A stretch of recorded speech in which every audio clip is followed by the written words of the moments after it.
Ladies and gentlemen, welcome to Early Late Nights episode 36. Here presenting your host, the man that is wiping his brow, remembering that his Twitter is only 3 years old. It's the one, the only, Ciaran Marchant. Thank you so much. Thank you once again. Welcome back. It's Bloody Tuesday, everybody, and we are here live in Shepparton, Australia for Early Late Nights, brought to you at twitch.tv/Explosion Network. What's going on? Hope you've had a fantastic start to the week. It is Tuesday, and as you remember, every Tuesday, 6:30 p.m. right here on the channel, we will be going live with the show, as well as every Friday at 6:30 p.m. But if you're not here for the live show, that's completely fine. Catch us 24 hours later on our YouTube channel, youtube.com/Explosion Network for the VOD, or if you just want to listen to my beautiful voice, check us out on all good podcasting services. That's Explosion Network. We do some fantastic stuff, and welcome. What's going on? It's been a good weekend. It's been a great weekend. San Diego Comic-Con's on. I've got a bit to talk about that in a second. It has been all over the place, and there is news. We're getting to the good part of the year where news is slowly just ticking out, just popping out, just there in the wind. Just here we go. A little bit of news here and there. Don't know if anybody saw Nintendo Switch announced that the top selling game currently in Japan for the Nintendo Switch is Minecraft, because the Minecraft version of for the Switch has just recently been released, and yeah, Japanese markets are eating it up and tearing into it. It's really weird. It's really bizarre that would happen, but hey, it means that the console's doing another great thing. Port your game to the Switch. You will have a second life full of money and pleasure. Well, unless, Wolfenstein 2, because apparently that port wasn't good, but we're not going to complain. Port more things. Bring us everything. Give us what you got, Nintendo and other companies that port games. There's also, speaking of ports, this is a minor thing, Mario Kart 8, this was added free to all the Mario Kart 8 Deluxe players. There is the new Breath of the Wild Zelda motorbike that was added with the DLC.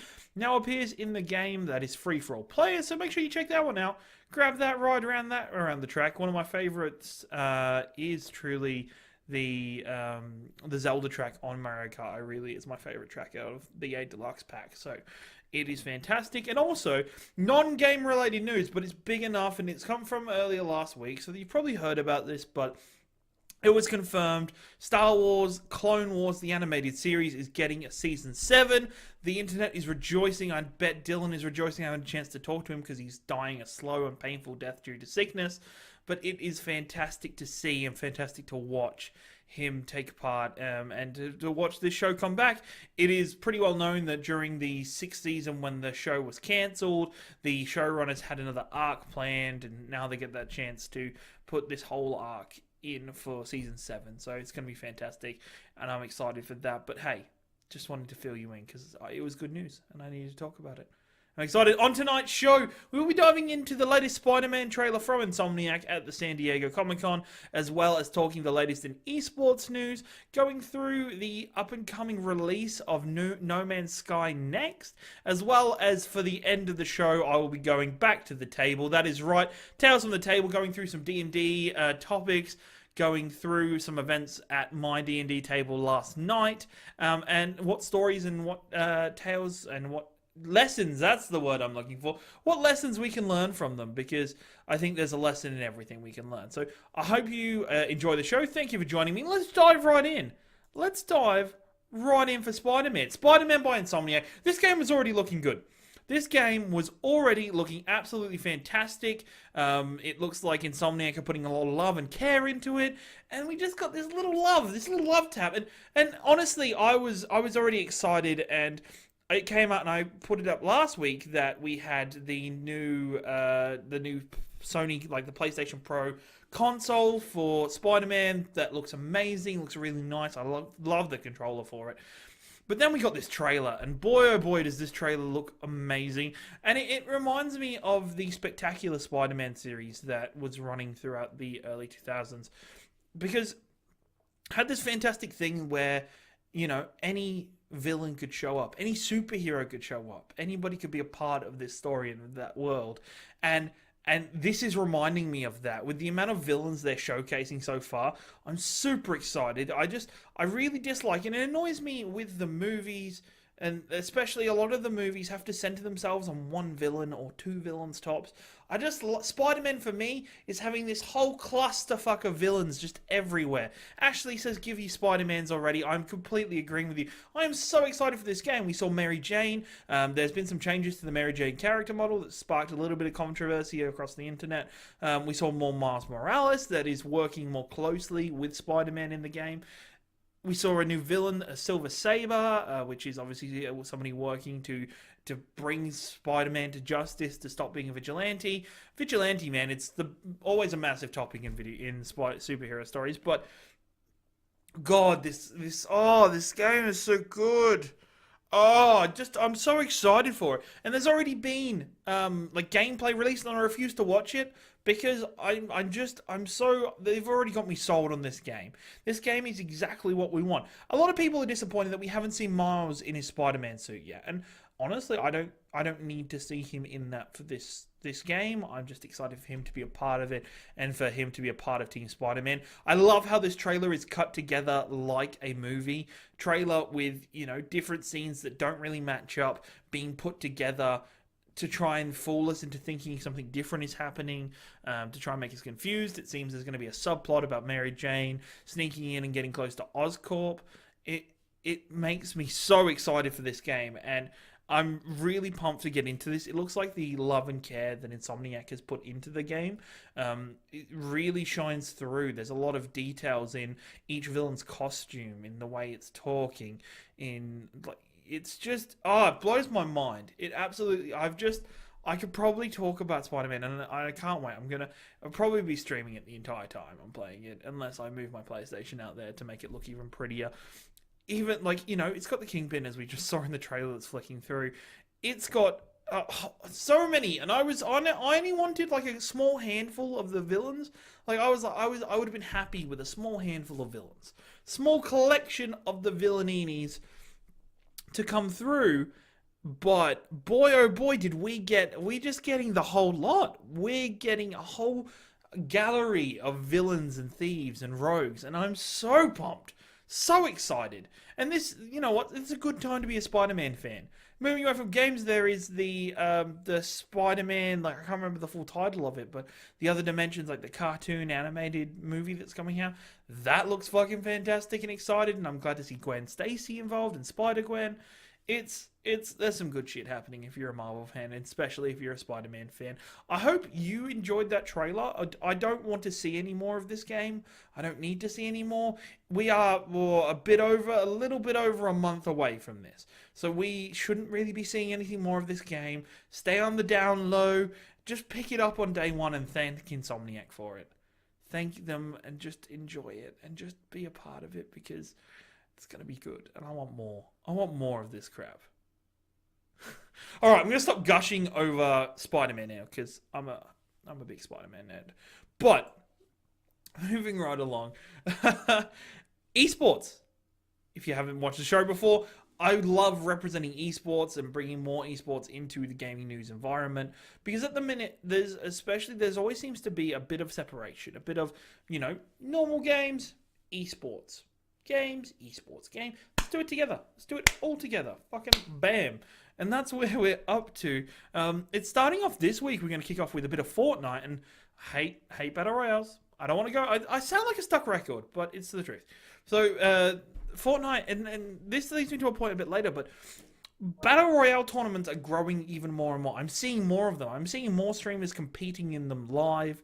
I'm seeing more different iterations of the Battle Royale tournament happening, and we're getting more and more stories about it now, which is a fantastic growth for esports media. It then came out, we saw the darker side of it this week, as a player by the name of iDrops_bodies played and got a very large sum of money in one of the large Fortnite tournaments. And it then recently came out that people believe that player was cheating, because he was, using optimal, he was kind of queuing at the same time as optimal players were queuing. He was trying to avoid games or drop out of games where he got a bad drop. But then also the fact that apparently people believed he was using a mouse and keyboard for the PlayStation, so he had an upper hand on PlayStation players and was evening out with the PC players. There was a whole lot of whinging going on, and Epic has done a fantastic thing and has actually stood up and defended this guy and defended his and said, look, the sites that people are using to demonstrate statistics to try and prove that he was cheating are not fallible. They're not, well, no, they are fallible, infallible. I don't even want to. I chose bad words then. What? They're not 100% perfect or accurate. Those statistics miss a lot of the point. And Epic have done a review themselves. They can see that he's not using a keyboard and mouse. He is using a controller. The player did come out and say that he is using a custom controller, I believe, for the game. But it's nothing. It's not a mouse and keyboards. There's no advantage there. It was a shame that at the time of people accusing him, his Twitch account got taken down for hate speech, for some past indiscretions that he's had with Twitch. But he's come out and said he's going to be uploading all of his gameplay to YouTube, so people are going to keep an eye out for that. I'm sure it's not the last thing we heard about it, but it's been interesting seeing Fortnite grow and add more tournaments to its roster. It's been interesting to see other Battle Royales in the minor areas, like Realm Royale, put more and more tournaments in. There's weekly tournaments with Realm Royale. I'm tempted to try Realm Royale because it looks a bit different, but no, fuck Battlegrounds. Fuck Battle Royale games. I can't. But, they're growing. There's constant updates for them. They are doing really well. And they are leading the charge a little bit for gamers everywhere. So, hey, we'll see where that goes. Overwatch League. Overwatch League is wrapping up for Season 1 this week. You'll be so glad after probably next week when I stop talking about it a little bit. But Ash is just throwing me off by yelling Battle Royales in chat. Ash, no thank you. But the grand final is this weekend. 2 days of Overwatch action live from the Barclays Center in New York. It's going to be a massive event. We have got the two finalists, London Spitfire and Philadelphia Fusion. What an amazing story both of these are. And they're both for different reasons. I don't think halfway through the season, if you told me these were the two teams in the final, I would have told you to jump off a bridge, because clearly it was probably going to be New York and maybe Valiant or Gladiators, because I'm a Gladiators fanboy. Fortnite is not your favorite game, Dylan. Get out. But it has come to this, where it's these two teams, and they've come back from adversity. London Spitfire came back from a devastating Game 1 defeat in the earlier rounds of the playoffs to 3-0 simply everybody. And Ash has asked, who's going to win between a Fusion and a Spitfire? Probably a Fusion. It's probably, it's a Fusion. I don't. A Spitfire is like a World War II plane, yes, actually. But we're going to see these two teams face off this weekend for the Season 1 Winners' Cup. I'm excited. I'm so pumped to see this. To see teams like New York Excel and LA Valiant go down in their first games. It has been crazy and ridiculous to see. It seems to be a lot like in other sports, having a bye or having a week off extra compared to the other teams didn't benefit the two teams at all. It quite hindered them. The momentum that Spitfire and Philly carried through was massive. The match or series 2 between NYXL and Philadelphia Fusion was probably the closest of the league of the playoffs so far, but Philly still did it, and I'm backing the Philadelphia Fusion. I'm excited for their team. I'm excited for the players to really dig in and hopefully win it all and take it all, as you'll see it all the way through this weekend. So I hope you tune into it. I know I'm going to be, and I'm going to be playing lots of Overwatch this week because Overwatch has a free weekend this week. I'm going to be trying to stream as much as possible, streaming Overwatch all weekend. Hurrah! Cheers by everybody in chat.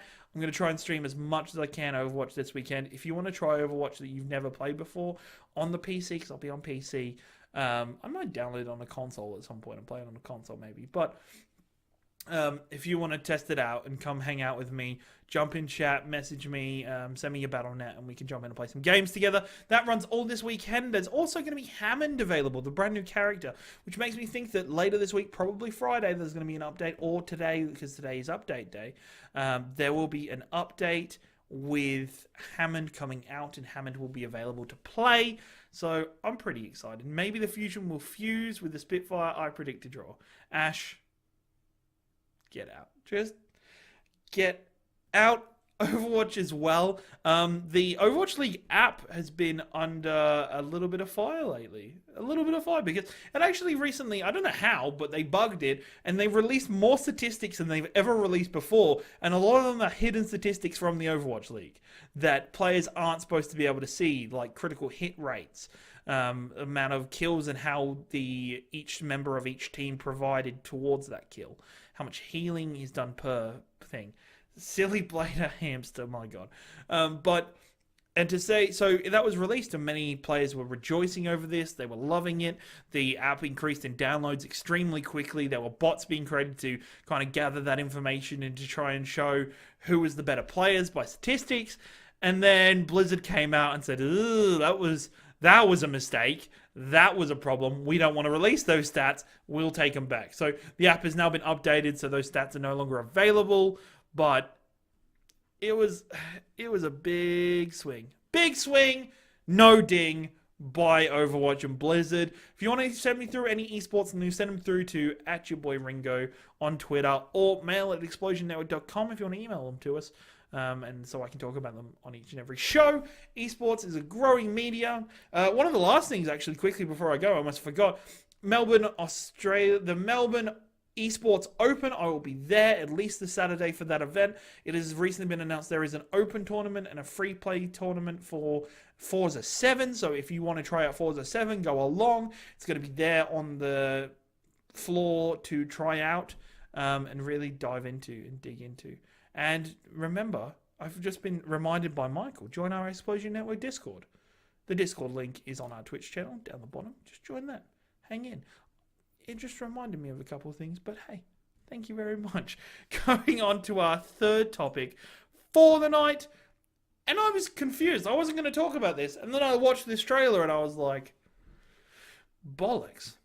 Bollocks, you know? I actually said bollocks because this game looks good. No Man's Sky Next is released this week. That means it's coming out for Xbox, as well as a pretty big update for everybody else who already has the game. Full multiplayer is being implemented into this game, as well as a full content upgrade.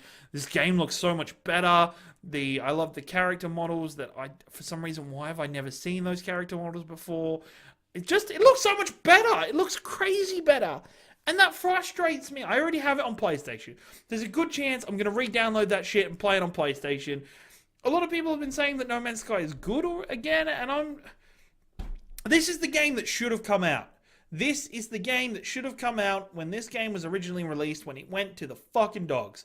When it went to the firing range, where, it was just, Hello Games were like, fuck it, we've done it.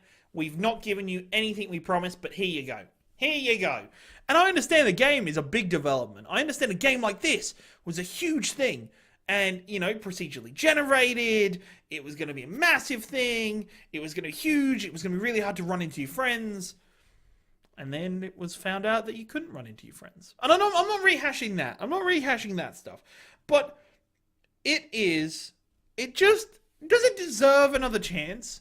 And I'm so confused about this, and I only want to talk quickly about this. Does it deserve another chance? And I'm leaning towards yes. I'm leaning towards playing this with friends. If anybody else who wants to be my friend wants to play No Man's Sky, let me know. And if you want to check out a nicer viewpoint on this, please check out Platt, as Dylan's just said in chat. He's a lot nicer to Mr. Murray. I'm very me about the situation, but but I'm really tempted. Really tempted. Instead of sending, this is the game we deserve to get. And I think if you did buy it and you didn't ask for that refund, like half the player base did, give this game another chance. Jump in, have another look, have a bit of a play, experience it, love it. Have some fun, because this game kind of deserves it. It's been pushed through the shit.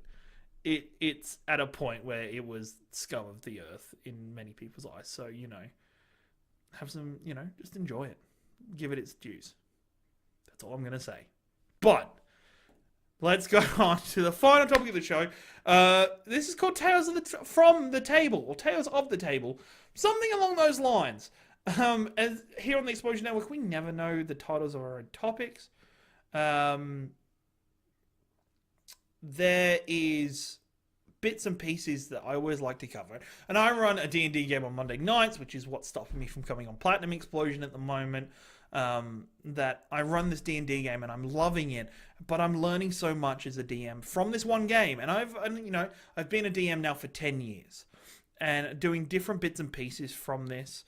This one game is teaching me so much about player interaction, about my use of DM, like how my DMing affects players, and I want to share that. I want to share that with you. There's one quick bit of news beforehand. If you're a Magic the Gathering fan, there has been an announcement today that Wizards of the Coast, who make both Magic the Gathering and D&D, have announced that they're going to be releasing a book, like a rules book, a set book, for actually for a crossover event, so you can explore the world of Ravnica, which is my favorite Magic the Gathering setting, through the game of D&D. And I'm really excited. Magic the Gathering has such a deep lore. It has such a fulfilled character and audience base. And I think it's exciting to see this grow. And it's exciting to see this happen. So pick up that book. It's not out to November, but keep an eye out for that because that looks fantastic. But today I want to talk about two things. One of them was a Reddit post I saw earlier today that I had commented on. And another was an event of yesterday. So yesterday's session was continuing on a murder mystery that I've been playing for the last couple of weeks with the group. And the characters are, it's the 4th or 5th session in, and the characters are still exploring and getting to know each other. They're getting to understand how the party dynamic is. And I had a super interesting event happened that through the gameplay, a player did something to me. And players, don't do exactly this. Don't do exactly this. If you're going to do something with your character, or if there is a major point about your character that is going to affect this session or change something, maybe give your DM a heads up. Maybe talk to him a little bit more about it, so they know, or her, so they know what's going on. Because I had a player drop a massive character point on me, and I knew about this character point, but I didn't know exactly how it was playing out. And so this happened, and I had to kind of figure it out on the spot. And so not always good, but other than me not knowing about it, but once we went through it, so a character of mine is one of the players is it's one species, but really it's a demon trapped inside that body. But that body had a previous soul. So randomly in this session, after a specific event happened, the original owner of that body reclaimed the body and started talking and was very confused. And I was like, what is going on? I don't know. Is this a thing? And then through that, it was revealed about the demon heritage of the character, about who the character that's body is being, poltergeisted so far. Not poltergeisted, inhabited so far. It brought out a lot, and then it created a bit of a rift in the party because two of my lawful good players went to like, what the fuck, demons are bad. Demons are super bad, they're super shit, they're super crap. And it's like, yep. It's just, and they instantly got angry, there was almost a fight, so I had to step in as an NPC to kind of talk through it all.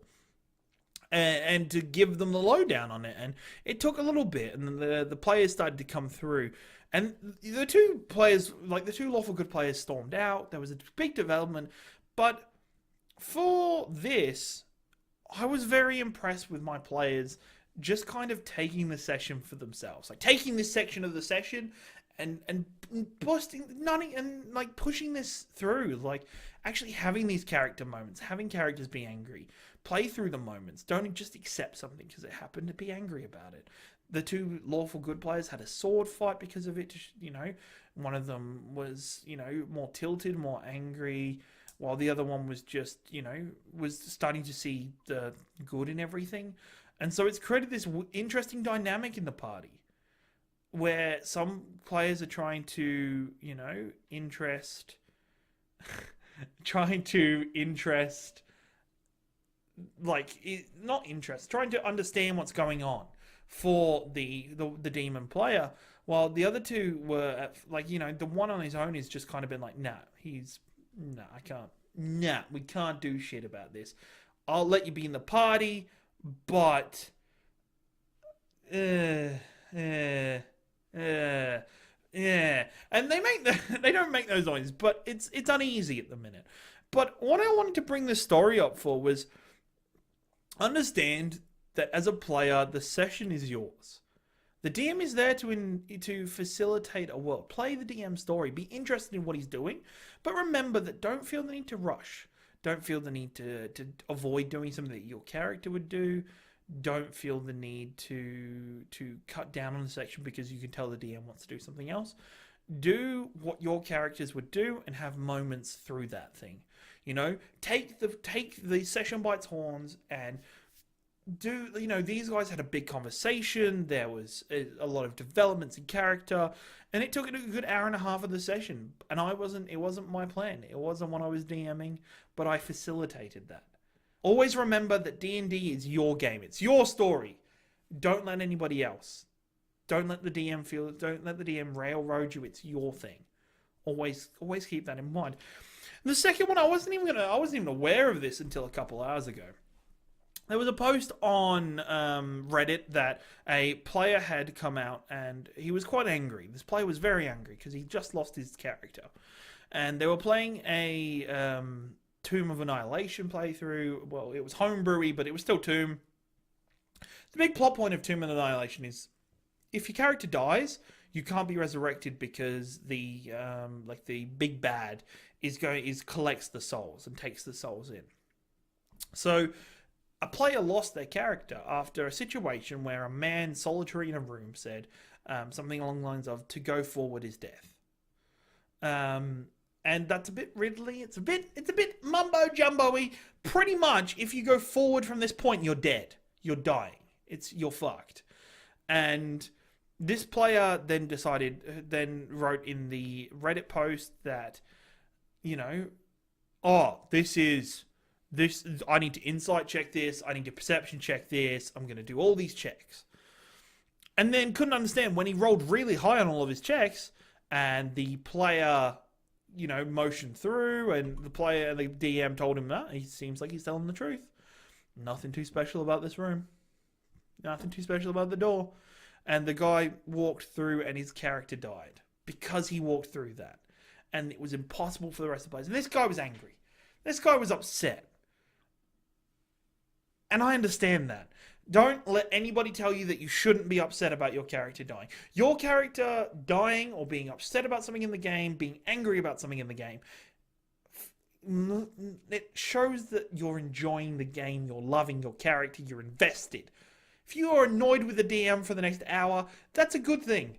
Because it means your DM's doing a really good job of putting you in that spot, of bringing you into the game. Always make sure you're doing that. Be into the game. Be excited. Be invested. But my main point is skill checks aren't the be-all and end-all of things. An insight check is not a lie detector. It's not a magic spell. It's your character's intuition when looking at another character to tell if they're lying, to tell if there's ulterior motives, to see within, to kind of use empathy, to kind of see past what's going on.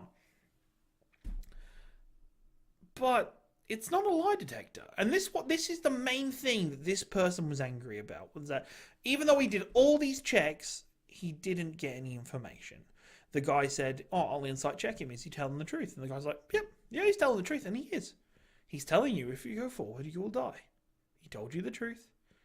Nothing about that. Doesn't matter how high you roll. You're not some fucking special lie detector. It's not the case. It is not the case. There's lots of things to do there. So there's lots of ways to show the character's progression and but don't rest your laurels on skill checks. Is all I want to say. Skill checks are not magical. They're not superpowered. Your characters have flaws. they cannot see things. If you meet a character for the first time and you try and, it's like me. If you'd met me for the first time and I said, "Hi, my name is Philip," you would have no reason to doubt me. Why would you? Unless I had a name tag on me that said Ciaran, or I had something that showed that my name was not Philip, you wouldn't. There's no reason for your insight check to show that my name isn't Philip. It's something to think about. But make sure, feel emotions, but also understand how the game works and how the mechanics of the game works. And don't put too much faith in roles. So much faith is put in roles in the game, and it's not the case. Not the case at all. And that's been the Tales of the Table for this week. Thank you very much for joining me for Early Late Nights, episode 36. Episode 36. It has been live right here on twitch.tv/Explosion Network. And we go live every Tuesday and Friday at 6:30 p.m. It's the half an hour show, but if you can't make it live, that's fine. Make sure you stop by our YouTube channel, youtube.com/Explosion Network, as well as all good podcasting services to see or hear the show 24 hours later.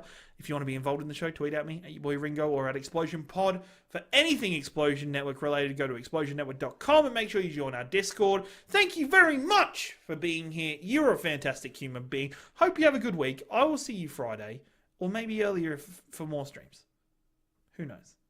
See you then.